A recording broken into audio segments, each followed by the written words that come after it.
퇴근길 지하철 안이었습니다. 휴대폰 화면에 짧은 메시지 하나가 도착합니다. 됐어. 이제 알겠어. 단 4글자였지만 그 문장을 읽는 순간 가슴이 철렁 내려앉습니다. 분명 오해가 있었고 당신은 그걸 풀고 싶었습니다. 급하게 긴 메시지를 씁니다. 그게 아니라 내가 왜 그렇게 말했냐면 내 입장도 좀 들어줘. 하지만 보내고 나서도 마음은 편해지지 않습니다. 오히려 더 불안해집니다.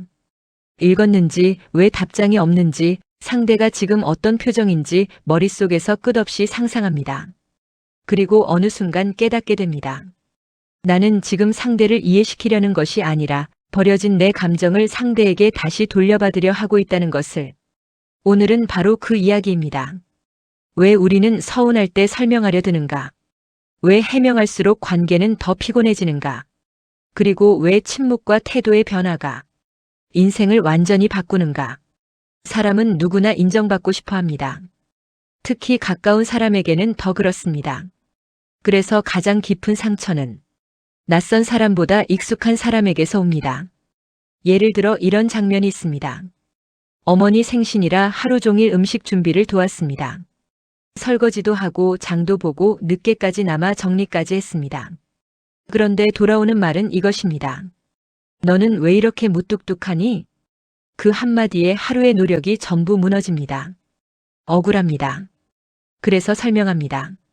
내가 오늘 얼마나 힘들게 했는데. 표현을 못해서 그렇지 마음은 아니야. 하지만 이상하지요. 설명할수록 더 초라해집니다. 왜냐하면 인간은 자신의 선의를 인정받고 싶어 하기 때문입니다. 미국의 하버드 대학교 심리학 연구에서는 흥미로운 결과가 나왔습니다. 사람은 자신이 베푼 호의가 기대만큼 인정받지 못할 때 실제 손해보다 더 큰 정서적 고통을 느낀다고 합니다. 이는 인간이 물질보다 관계적 보상을 더 중요하게 여기기 때문입니다. 즉, 우리는 돈이나 시간 때문에 힘든 것이 아닙니다. 내 마음을 몰라준다는 감각 때문에 무너지는 것입니다. 그리고 여기서 인간의 집착이 시작됩니다. 사람들은 말합니다. 나는 그냥 오해를 풀고 싶을 뿐이야. 하지만 정말 그럴까요? 조금 더 깊이 들여다보면 그 안에는 인정받고 싶은 욕망이 숨어 있습니다. 내 진심은 선했다는 판결을 받고 싶다. 나는 나쁜 사람이 아니라는 확인을 받고 싶다. 내가 틀리지 않았다는 걸 인정받고 싶다. 즉, 설명은 대화처럼 보이지만 실제로는 자기 존재의 가치를 증명하려는 몸부림에 가깝습니다. 특히 책임감 강한 사람일수록 이 함정에 빠집니다. 늘 참고 배려하고 희생했던 사람들입니다. 그들은 속으로 이런 거래를 합니다. 나는 이렇게까지 했으니 너도 최소한 내 마음 정도는 알아줘야 해. 하지만 인간관계는 계약이 아닙니다. 내가 많이 사랑했다고 해서 상대가 반드시 깊이 이해해주는 것은 아닙니다. 여기서 많은 사람들이 무너집니다. 나는 이렇게까지 했는데 왜? 바로 이 질문 때문입니다. 영국의 런던 대학교 사회심리학 연구에서는 인간이 관계에서 느끼는 분노의 상당 부분이 실제 사건보다 기대와 현실의 차이에서 발생한다고 설명합니다. 기대가 클수록 배신감도 커진다는 것이지요. 결국 우리를 괴롭히는 것은 사건 자체가 아닙니다. 알아줄 것이다라는 기대입니다. 그래서 어떤 사람은 사소한 말에도 무너지지만 어떤 사람은 큰 오해 속에서도 담담합니다. 차이는 단 하나입니다. 자신의 가치를 누구에게 맡기고 있는가? 독일 철학자 프리드리히 니체는 인간의 고통을 아주 날카롭게 분석했습니다. 그는 말합니다. 인간은 진실 때문에 괴로운 것이 아니라 자신이 믿고 싶은 환상이 깨질 때 괴롭다. 우리는 늘 착각합니다.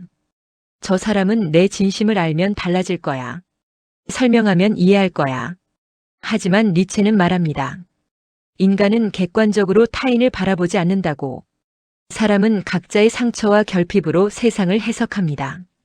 열등감이 깊은 사람은 타인의 조언을 무시로 받아들이고 상처가 많은 사람은 다정함조차 의심합니다. 그러므로 때로는 당신의 설명이 부족한 것이 아니라 상대가 받아들일 준비가 되어 있지 않은 것입니다. 니체가 말한 초인은 특별한 능력을 가진 존재가 아닙니다. 타인의 평가를 넘어 스스로 자신의 가치를 결정할 수 있는 인간입니다. 생각해 보십시오. 왜 우리는 누군가의 무표정 하나에 하루가 무너질까요? 왜 답장 하나에 자존감이 흔들릴까요? 그것은 내 삶의 기준이 내 안이 아니라 타인의 반응에 있기 때문입니다. 로마 황제 마르쿠스 아우렐리우스는 명상록에서 이렇게 말합니다. 누군가 당신을 비난한다면 그 사람이 가진 세계를 먼저 보라. 이 말은 인간관계의 본질을 꿰뚫습니다. 상대의 말은 항상 당신의 본질을 설명하지 않습니다. 오히려 그 사람의 상태를 드러냅니다. 마음이 조급한 사람은 타인을 함부로 재촉하고 불안한 사람은 쉽게 의심하며 자기 혐오가 깊은 사람은 타인을 공격합니다. 하지만 우리는 반대로 생각합니다. 저 사람이 나를 무시했다. 내가 부족해서 저렇게 대하는 거야. 아닙니다. 그 반응은 때로 당신의 가치가 아니라 상대의 내면을 보여주는 것입니다. 또한 아르투어 쇼펜하우어는 인간관계를 겨울밤의 고슴도치에 비유했습니다. 고슴도치들은 추위를 피하려 가까워집니다. 하지만 가까워질수록 서로의 가시에 찔립니다.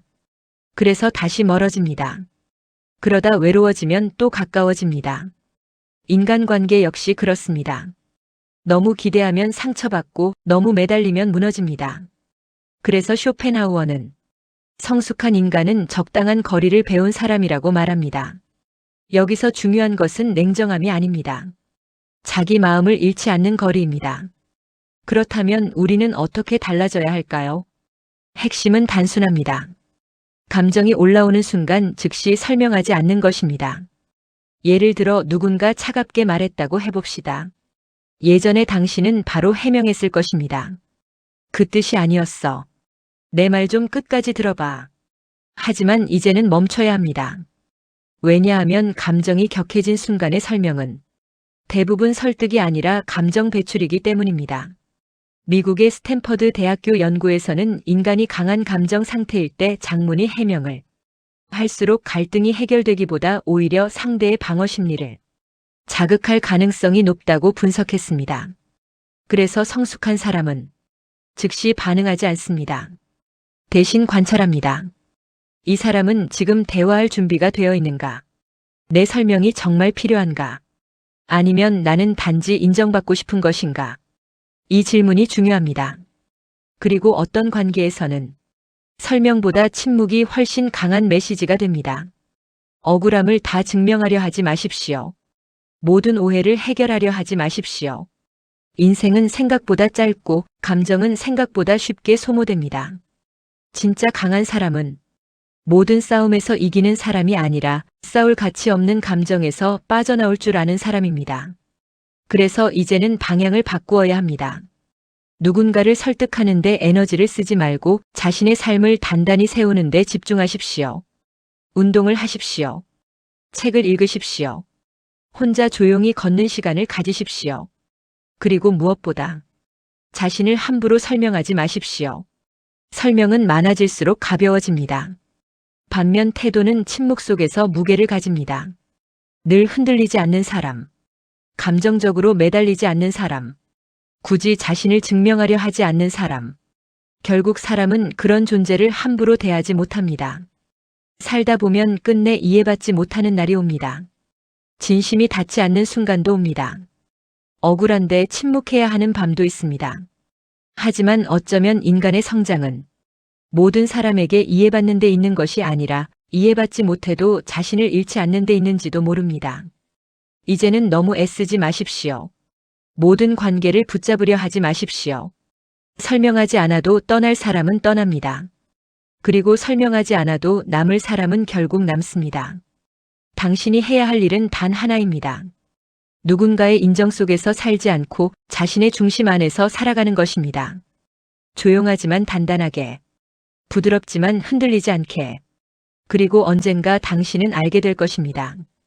가장 깊은 자유는 누군가에게 끝내 이해받는 순간이 아니라 굳이 이해받지 않아도 평온할 수 있는 순간이라는 것을. 지금 당신은 누군가를 설득하느라 지쳐 있습니까? 아니면 이제 자신의 삶으로 돌아올 준비가 되어 있습니까?